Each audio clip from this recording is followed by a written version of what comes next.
अस्सलाम वालेकुम बच्चों, उम्मीद करता हूँ सब खैरियत से होंगे।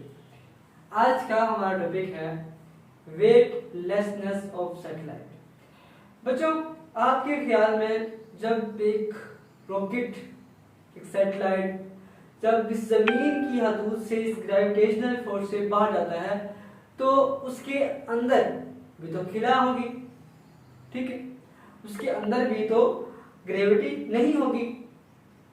तो उसके अंदर ग्रेविटी क्यों नहीं होती? वहां पर जो वेट होता है वो वेटलेसनेस, मतलब वेट का वजूद क्यों खत्म हो जाता है, क्यों जीरो हो जाता है, आज हम उसी को डिस्कस करेंगे। आइए देखते हैं। The satellite is free falling in space under the action of a force of attraction of the earth.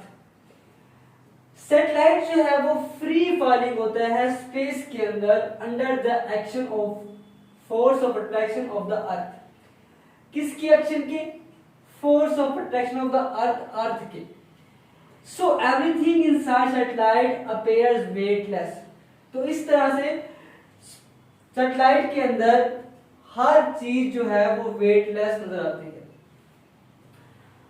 अब हम कर लेते हैं, कंसीडर कर लेते हैं कि हमारे पास क्या है, एक सैटेलाइट है ऑफ मास m, जिसका क्या है, जिसका मास m है और रिवॉल्विंग कर रहा है इन इट्स रेडियस, अपने रेडियस में r around the earth, around the earth, earth के गिर्द। अब हम कंसीडर कर लेते हैं एक ऑब्जेक्ट है मास, जिसका मास m है, इनसाइड सैटेलाइट, सैटेलाइट के अंदर है, suspended bye a spring from ceiling of satellite.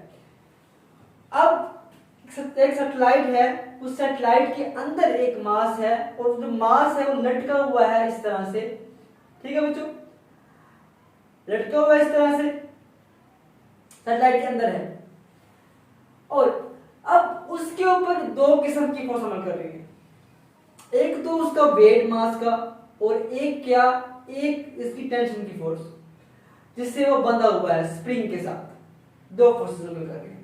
The weight of the satellite object that is suspended mg and tension of the spring that hold the object upward fn।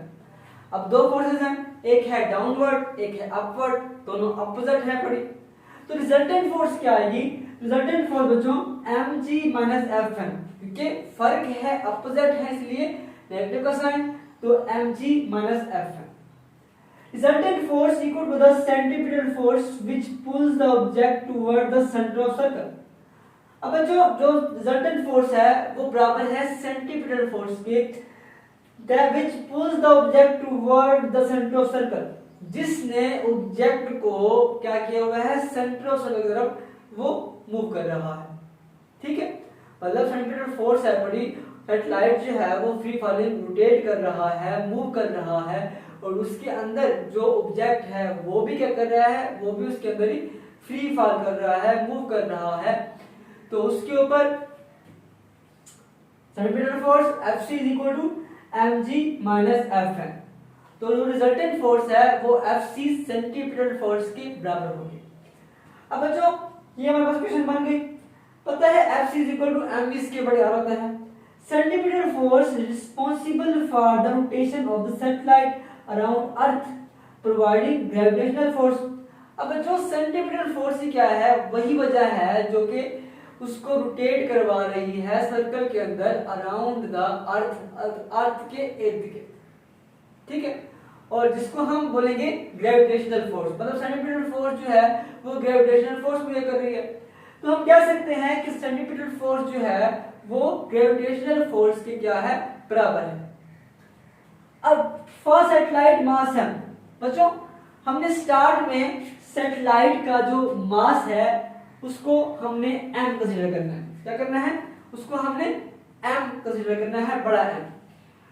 तो अब यहां पर इसका formula centripetal force का mv square बटे r, बड़ा M, और ये भी mg वेट जो है इसका, जिसको हम ग्रेविटेशनल फोर्स मेजर कर रही है, तो ये भी mg आ गया हमारे पास। अब इससे m से m हो गया कैंसिल आउट, और g equal to v square बटे r बचे। ये है ग्रेविटेशनल, ये वो ग्रेविटेशनल फोर्स है जो सेंटीपिटल फोर्स वेयर कर रही है ताकि सैटेलाइट जो है वो रोटेट कर सके। तो बच्चों यूजिंग क्वेश्चन नंबर 1, ये हमारे पास क्वेश्चन नंबर 1 है। अब हम क्या करेंगे, अब हम ये इस्तेमाल करेंगे तो FC mv स्क्वायर बटे r is equal to mg minus f है। अब बच्चों यहाँ पर v स्क्वायर बटे r किसके बराबर है? अभी ऊपर हम निकाल के आए हैं कि v स्क्वायर बटे r जो है वो g के बराबर है। तो यहाँ पर क्या जाएगा, यहाँ पर v स्क्वायर बटे r की जगह पर g आ जाएगा। इस तरफ mg, इस तरफ mg इस तरफ आएगा तो नेगेटिव, पॉजिटिव नेगेटिव हो गया, कैंसिल आउट, 0 आ गया। और Fn इस तरफ आएगा तो Fn इज इक्वल टू 0 हो जाएगा। तो बच्चों यही बचा है पढ़ी कि जो फोर्स होती है इनसाइड सैटेलाइट वो भी वेटलेस होती है, 0 होती है, जिसकी वजह से जिस्म जो है वो ऊपर की तरफ उठता है, नीचे नहीं आता क्योंकि ग्रेविटी नहीं होती।